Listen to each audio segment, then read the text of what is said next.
नोंथांनिसिम आंनि गोसो गोरबोनिफ्राय साबायखरखौ आं बावग्रोबाय। एक्चुअलि बे गामिया आंनि जोनोम गामि।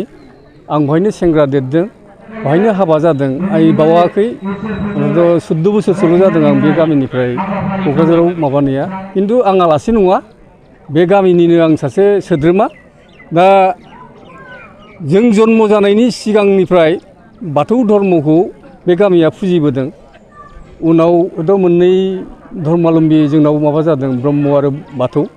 दा दिनै बाथौ धर्मनि थाखाय बेफोरबादि जे मोनसे साब सिखोन मन्दिर जे लुनो हादों, सिगाङाव जों नुबोआखै। खिन्थु दिनै बेखौ लुनो हानायखौ नुनानै आंनि गोसो गोरबोनिफ्राय जोबोद गोजोननाय मोनदों।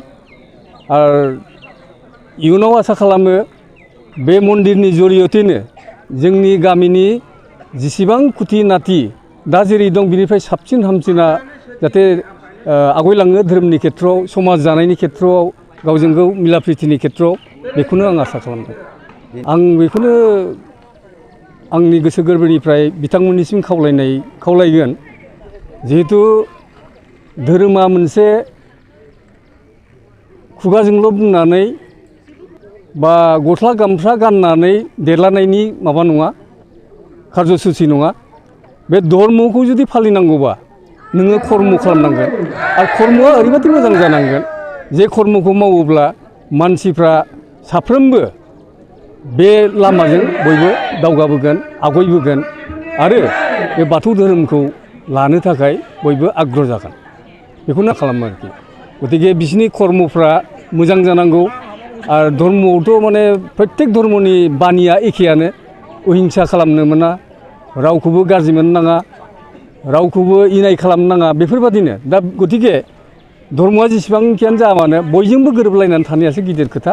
जाहाथे बे बाथौ धर्मालम्बीनि सुबुंफ्रा, बे गामिनि सिबियारिफ्रा जाहाथे अरायसम बेखौ नोजोर लानानै गाव गावनि धोरोम सिबिनायाव दावगालाङो, आवगायलाङो, बेखौनो आं कामना खालामो। एक्चुवेलि बेखौथ' आङो थोंजोङै बुंनो हानाय नंला, खारन आङो बेफोरबादि समाजजों बा धर्मनि मेल मिटिंफ्राव आङो थाफेराखै। आं सासे साख्रिआवलासोमोन। आजिरा मोननानै आं नै बोसोरबा जाबाय। दा सम सम आं गामियाव फैयो। दा जोंनि खेथ्रआव, जोंनि गामिनि खेथ्रआव बेफोरबायदि एना एनि आं नुवाखै। जुदि सेन्ट्रेल बडि बा डिस्ट्रिक्ट बडिफ्राव माबाफोर राव दान्थे बिदान्थे जालायदोंब्ला बे जुदा खोथा, खिन्थु जानो नाङा आरोखि। बेखौ सुद्रायनानै लानांगौ। जों बयबो सुद्रायनानै गावबागाव भुल भ्रान्थिफोरखौ मोनसे कमप्रमाइस जालायनानै दावगालांनांगौ। जायो मानसिनि जिबनाव मोनसे न'खराव रायजो जानायाव जेरै नांलाय खमलाय जायो, आरो बेथ' बिराद मोनसे धोरोमनि खोथा। बेवहाय नों गुबुन धोरोम गुबुन कास्टनि मानसिफ्राबो बे धोरोमखौ लानो हागौ। दा बिसोरनि बुजिनायफ्राव एसे आलादा जानो हागौ। बेखौ बुजायनायनि गेजेरजों, बुजिलायनायनि गेजेरजों जोङो समाधान खालामनो हायो आरोखि। बेनो आंनि मेसेज। आङो ह'गमाबिल बुलि बाथौ कमिटिनि जानानै सिगां नोंथांमोननि जे ससियेल मिडिया बेजों फोरमायनो मोननानै गोजोननाय फोरमायगोन। खारना जाहैबाय जोङो मिथियै समनिफ्राय जे आबै आबौमोनहा बे बुलि बाथौ धोरोमखौ जोंनि आखायाव नैबे अबस्थासिम लाबोनानै दोनफैबाय। दा बेखौ लानानैनो जोंनि दानि इयुन जेनेरेसना मोनसे गोलाव समनि सिन्था मिजिंथिनानै गाव गावनि न'खरनि एसे खेन्दा खांलायलायनायजों, समाजनि मोनसे फान्डजों जे मोनसे समायना महर होनानै जोंनि बुलि बाथौ मन्दिर हिसाबै गायसननो हाबाय। दा बेखौ दिनैनि गोथार समाव जों बेखेवनानै लाबाय सासे गेदेमा समाज सिबियारि मानिजाथाव मुस्रि मनरन ब्रह्म सारनि आखाइजों। दा बेवहाय गोजोननाय फोरमायगोन जे जोंनि ह'गमाबिलनि साननाय हनाया सोरजोंबा फेर फाथिनानै बे मन्दिरखौ लुनाय जायाखै। खालिबोल' जोंनि समायना मोनसे गोदोनिफ्राय बर'नि जारिमिनजों सोमोन्दो थानाय गोजामसिन धोरोम बाथौ धोरोमा। दा बे बाथौ धोरोमखौ जोङो सिगांनिफ्रायनो बबेबा खेराइसालि लांदां जायगाफ्राव जों दुमख'ननानै खेराइखौ खुंनाय जायोमोन। बेखौ मिजिंथिनानै जोङो समायना मोनसे महर होनानै जोङो गुबुनजों मोनसे फेर फाथिनाय स्टाइलाव बा समायना मोनसे महर होनानै जोङो खेराइखौ गुबुननो दिन्थिनो हायो नामा बेखौ मिजिंथिनानै जों बे मोनसे समायना मन्दिरखौ लुनानै लानो हानाय जाबाय। दा बे ह'गमा बिलनि मोनसे गोग्गाथाव हाबाफारि। बेनि सायाव फोरमायना होनो हागोन? बेवहाय जोङो आयदा हिसाबै गासै मोन 6 हाबाफारि लानाय जादों। दा बे हाबाफारियाव जोंहा गाहाय हाबाफारि हिसाबै दङ जे सेथि हाबाफारियाव दङमोन जे जोंनि अजाजों जोङो बेवहाय मा होनो बेखौ रायसननाय बा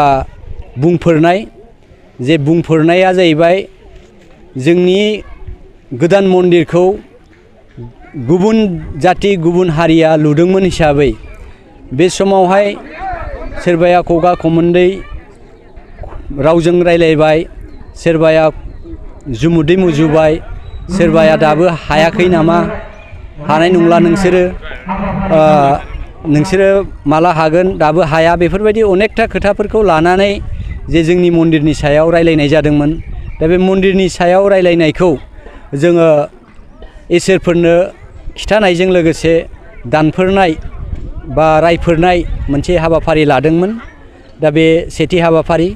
नैथि हाबाफारियाव लादों जोङो जोंनि गामिनि बैसोआव देरसिन जानाय समाज सिबियारिफोरखौ मान होनानै बिथांमोनहा जे जोंनो नैबे अबस्थासिम बे धोरोमखौ हमथानानै लाबोनानै होफैबाय, बिथांमोनखौ जों मान होनानै बिथांमोननि आखाइजों माबा फारौ गुफुरखौ रायसननायनि गेजेरजों बा बुंफोरनायनि गेजेरजों जोंनि बे गोदान मन्दिरखौ जोङो गासै आगदाजों खेबबा नेवसिनाय आरो आगखिजों खेबब्रै नेवसिनायजों बे गुफुर फारौजों नेवसिनानै जों हगारनाय हाबाफारि लादोंमोन।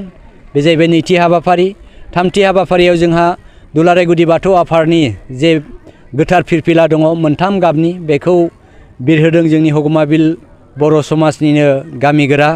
बेजों लोगोसे ब्रैथि हाबाफारियाव दंमोन जोंनि ह'गमा बिल गामिनि माखासे रुंसारि जालांनाय गेदेमा सुबुंफोरखौ बा मुंख्लं बिथांमोनखौ गोसोखांनानै जे मान बावनाय हाबाफारि दंमोन, बेखौ जों बावनाय हाबाफारि लादों। दा बे जाहैबाय ब्रैथि हाबाफारि। बाथि हाबाफारियाव दङ जोंहा आरो गोथार बाथौ थानसालिखौ बा मन्दिरखौ बेखेवनाय हाबाफारि। बे गोथार बाथौ हाबाफारिखौनो मानिजाथाव समाज सिबियारि मनरन ब्रह्म बिथाङा बेखेवनानै होलांबाय। बे जाहैबाय बाथि हाबाफारिमोन। द'थि हाबाफारियाव दङ जोंहा जोंनि हाबाफारियाव बाहागो लाफैनो हानाय गेदेमा सुबुंफोरखौ लानानै जोंनि समाजनि गासै गेदेमा बिथांमोनखौ निफ्राय बोसोन लानो मिजिंथिनानै मोनसे बेंखन सावरायनाय हाबाफारि लादों। बे जाहैबाय द'थि हाबाफारि। फुंनि हाबाफारियाव बेखिनि। आरो दा मोनाबिलियाव जोंहा मोनसे लङा दैसा दङ। बे लङा दैसानिफ्राय गोथार सान्थि लायनानै गोथार खांख्राइ हाखिनि हा गोथार लाबोनानै मन्दिरखौ लिरस्रांनानै जोङो सान्थि खालामगोन आरो मोनाबिलियाव जोङो खेराइ फोरबो खुंनाय जागोन। बेखिनि जोंनि हाबाफारि।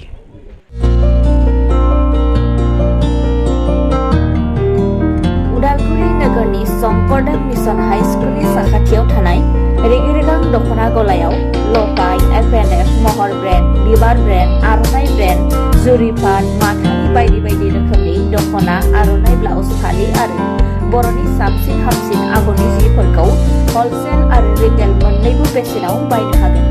बेनि थाखाय नोंथाङा 7896313108 एबा 8471820909 जानबुं नाम्बाराव सुलाद लानो हागोन।